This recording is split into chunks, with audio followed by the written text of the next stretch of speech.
Sup guys, it's Kosh, and today I will give you beginner tips for Callisto Protocol that will help you to go through the game easier, go through those hard fights, areas with the complex puzzles, and overall get better progression and better gaming experience if you need help anywhere in the game. So those will be useful for the most game situations. Let's go. First tip is don't rush in the fights.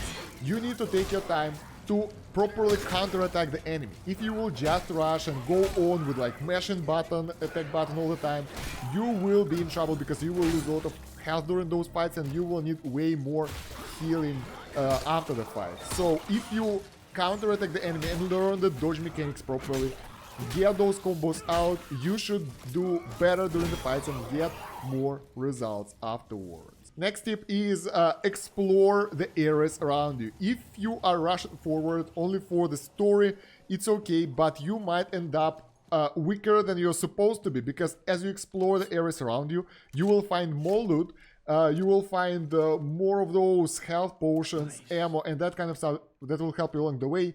And also, you can sell all that to get extra resources. So exploring is really important in order to get more of those credits that will later on go for upgrading your equipment. Speaking about exploration, you should break the glass sometime.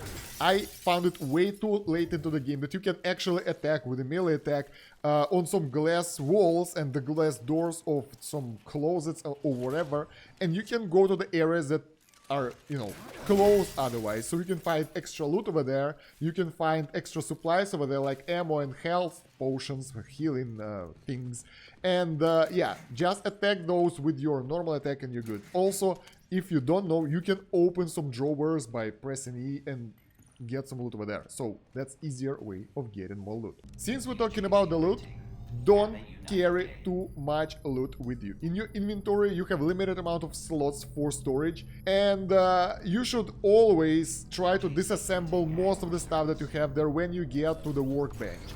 Specifically, if you store too many healing potions for the future or too much ammo, you can always, well, usually in the most situations, it's enough to have up to 2 health injectors and 1 stack of ammo. For me, it was enough for, as long as I play the game, to go through any game situation without any significant issues. And the tip about upgrading your gear. You should upgrade your stun button quite a lot, because this is your core weapon that you use in all the melee fights and you will use it most often. It doesn't require ammo, it does most damage, and like it's essential to get it up and running because that will make your melee fights easier.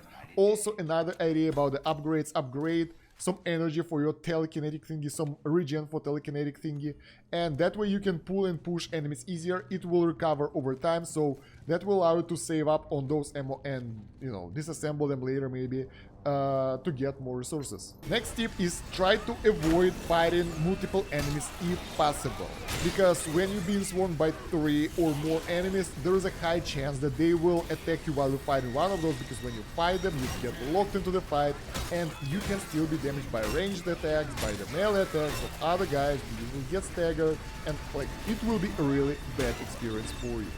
What you can do though, if it's possible, not all the fights are possible, if you can't avoid it, just rush. Forget what I said about not rushing, rush, use ammo, use everything you have at your disposal to do the max damage as soon as possible so they won't crowd on you.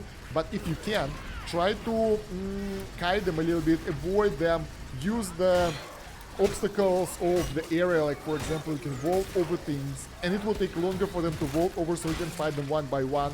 Use your heavy attack that will throw some of them away, use your telekinesis to throw some of them away, and that will allow you to properly space them through and don't fight too many enemies at once, because otherwise you will get a lot of health problems. Another thing about telekinesis is that you can throw enemies into the lethal obstacles, like spikes on the walls, like those moving parts of machinery, spinning fans, that kind of stuff. You can also throw them away from the platforms, but in that case you won't get the loot.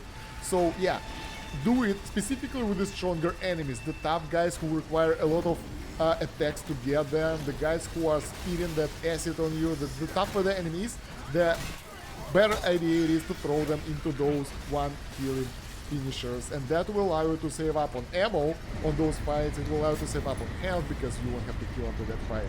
and you can still get loot from them if you throw them properly so they don't fly away from your gaming area. And speaking about the loot, you should never forget to stomp the dead enemies. That will drop some loot for you, that will drop some credits for you, some health, and that's essential for your long-term progression of your character, and it's really important to not forget about that. Moreover, the stronger the enemy is, the higher the tier is, the more loot you will get from them, so that will be even better. Some enemies drop up to 150. The highest amount of loot I saw so far was 150 credits from one enemy, which is kinda insane.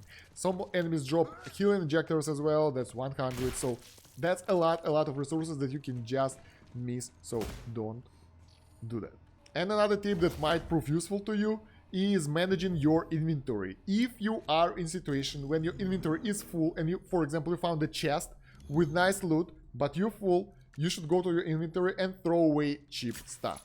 Based on the item, your item value will be from 10 credits to 200 plus credits, and it's a good idea to throw one of those energy recovery for your telekinesis that costs 10 credits in order to get like upgraded item for sale that costs 200 credits, for example. So yeah, specifically if you found the chest and you see some loot over there, you don't want to just leave it there, so do that.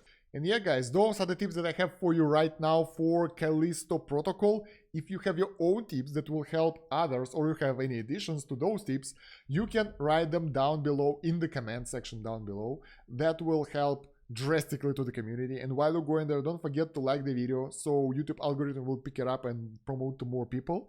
Also, I would like to subscribe to this channel. Go to video description and check the playlist over there with the playthrough of Callisto Protocol. We also have Linktree over there with other social media and other YouTube channels of mine, so you will find something useful there for sure. I hope you guys enjoyed this video and I hope it helped you out even a little bit. If it did, again, let me know down below in the comments. And yeah, that's about it for now. Thank you very much for watching. Stan Kosh out. Have a good one. Bye.